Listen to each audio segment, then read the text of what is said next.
Hello.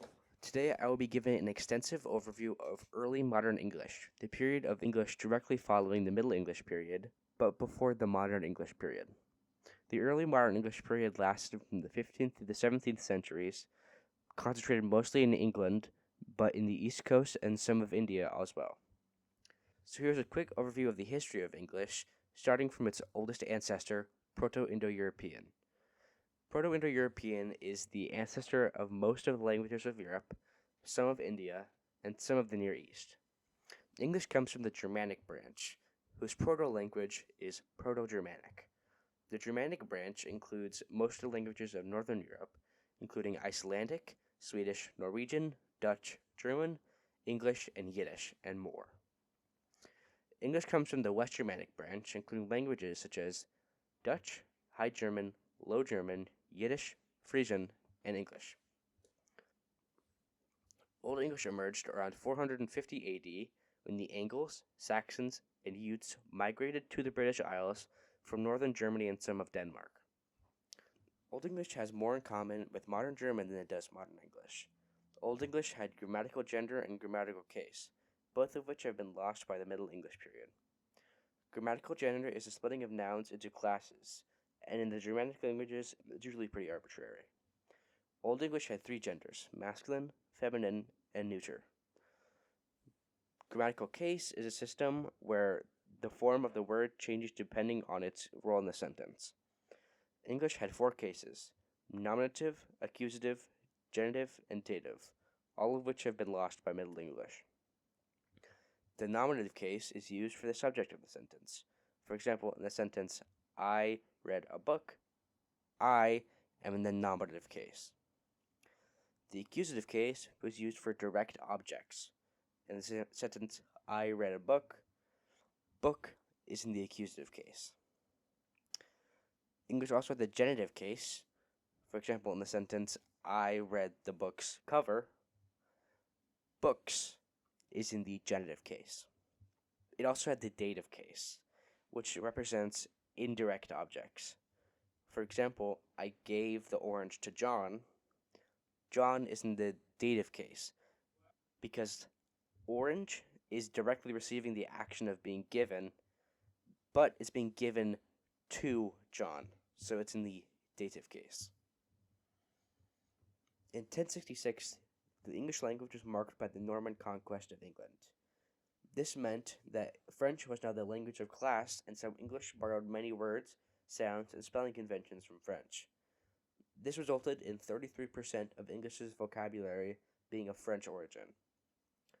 This happened because French was now the language of the court, and English was the language of the common people. During this time, there were many advancements in things such as weaponry, the monarchical system, and more, which needed new words. Instead of making new Anglo-Saxon words, they just borrowed them from French. So, that was a quick overview of how Old English evolved into Middle English, and now we're going to talk about how Modern English evolved from Middle English. The first topic I'm going to cover is the orthography, or how the language is written. In the early Modern English period, English went through lots of orthographic standardization and change. This is due to many factors, some of which have their own section, which we'll get to later. But the largest factor was the invention of the printing press, which led to books that were immensely popular in England, which standardized its spelling. The largest book that set the standard was the King James Bible, released in 1611. The King James Bible was a unifying book that changed the standard for how English was to be written. However, many things that the original King James Version has done have been updated. For example, the King James Bible used this, Y with a superscript E, to represent the word the. This comes from the resemblance the letter Y had to the archaic letter thorn. Thorn was a letter that was used in the Old English and Middle English alphabets, but got replaced in almost all the printing presses because they were made in either Germany or Italy for two languages that didn't use thorn at all. So, scribes started substituting the letter thorn for the similar looking Y. It became very commonplace until people started spelling the word the way it is today, which I'll get to later. Another thing that the original King James Bible manuscript does differently is that it does not make any distinction between the letters U and V. All U's at the beginning of words turn into V's, and all V's word immediately in the middle of words turn into U's. For example, take this page of the original King James Bible manuscript, from the introduction to the book of Job. You can see here that the word understanding is spelled vunderstanding, and the word leave is spelled liewe. Even though these U's and V's were spelled differently, they were still pronounced the same way that they are today. The difference between these two letters was not fully cemented in the early Renaissance or late medieval period, but somewhere around the 1650s. But however, I could not find any concrete dates. You may also notice in that image I just showed you that the name Job is spelled weird. It is spelled I-O-B, and probably would have been pronounced something like Yob. This is odd, as nowadays Job is spelled something like Job, and English seemingly is the only language of this pronunciation. This J pronunciation arose because the letter J was in a state of flux for a while. Originally, Roman scribes would lengthen the bottom staff of the I when in first position, or when emphasized or prominent. And when in those positions, it was usually phonetically realized as a Y sound. This is what the authors of the King James Bible used when transcribing Hebrew and Aramaic names, such as Jesus, Joshua, Jonah, and Job, as seen in these images.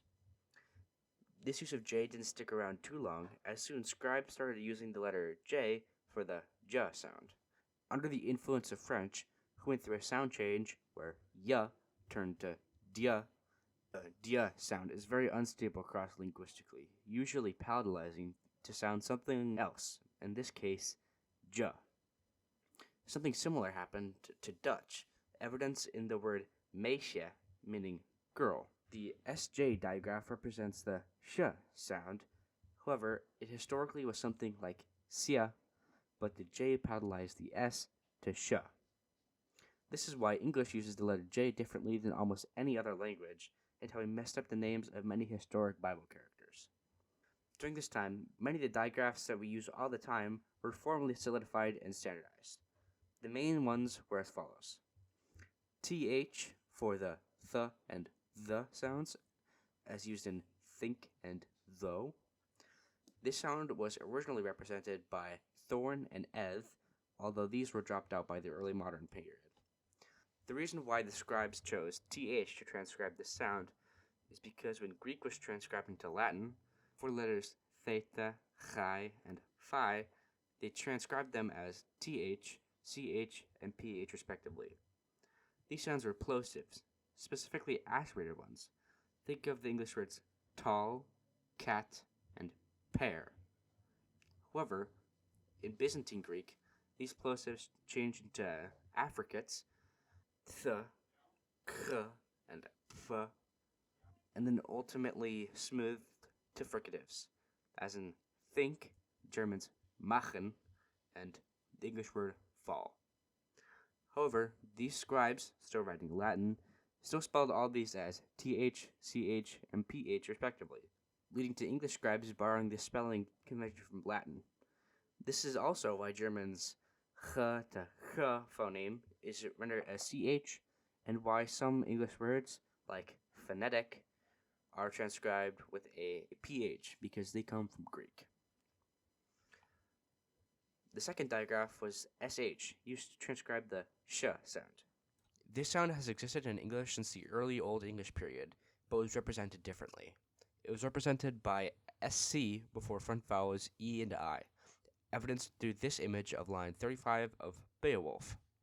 Sheepis is the genitive form, or possessive, of ship, in this case meaning ships, as in the ship's mast. This happened because the front vowel palatalized the sk clustered something in the middle, something like sh. Palatalization is a process where a consonant is produced with the blade or front of the tongue drawn up further towards the roof of the mouth than its normal pronunciation, as in C in cheap. In Old English, it was something like keop, but the C was palatalized to ch in the late Old English period. In a mediator stage, this could have been something like scha, because the C was palatalized to ch. However, the scha cluster is rather hard to pronounce, So Old English speakers smoothed the affricate to sh, and then smoothed the glide sh to just sh, as it is very hard to distinguish these two sounds. In the Middle English period, this sound was represented by sch, a sort of middle ground between sc and sh.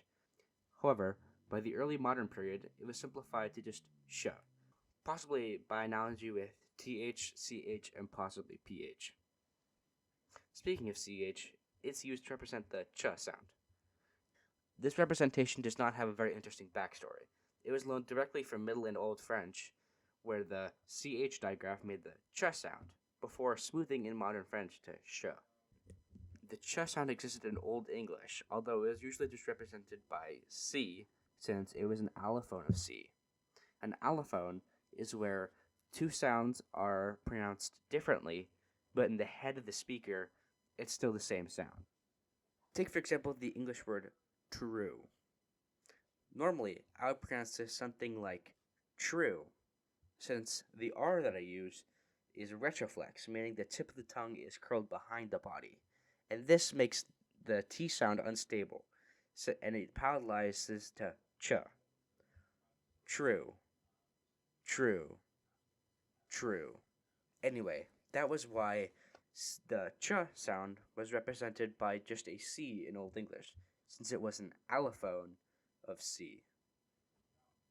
Next up is some vocabulary changes. During the early modern English period, English was reinstated as a language of class. After the French language, it was a language of court for over 400 years after the Norman invasion of 1066. Even though English was not used for official purposes that often, it did not die as a language. However, it didn't get the necessary vocabulary to work as a language of government.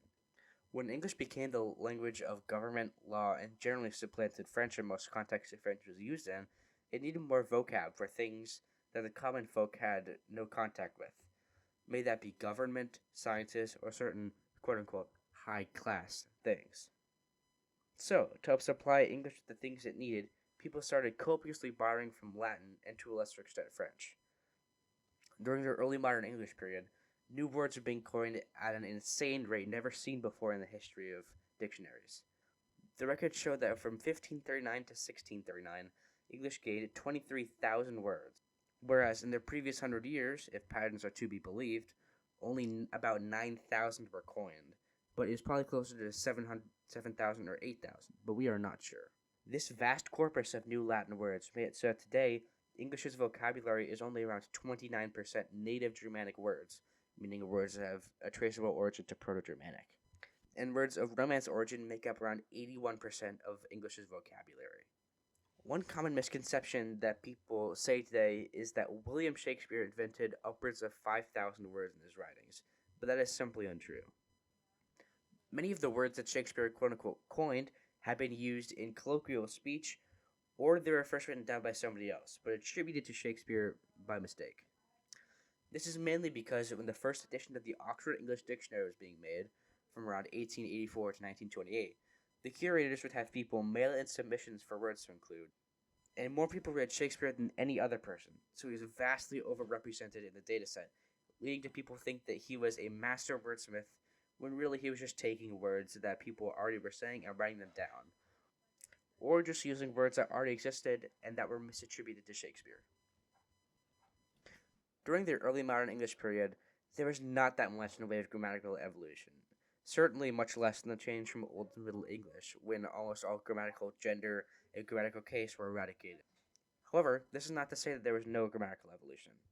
For example, when asking questions, people added the word do to the question, called do support. For example, do you love your dog? This use of do is different from how every other Germanic language uses it. For example, in German, you would say liebst du deinen Hund? Literally word for word translating to love you your dog, lacking do support. Another evolution was the standardization of the use of who, whom, and whose, which were sort of in flux before. This is along with the change of will to would.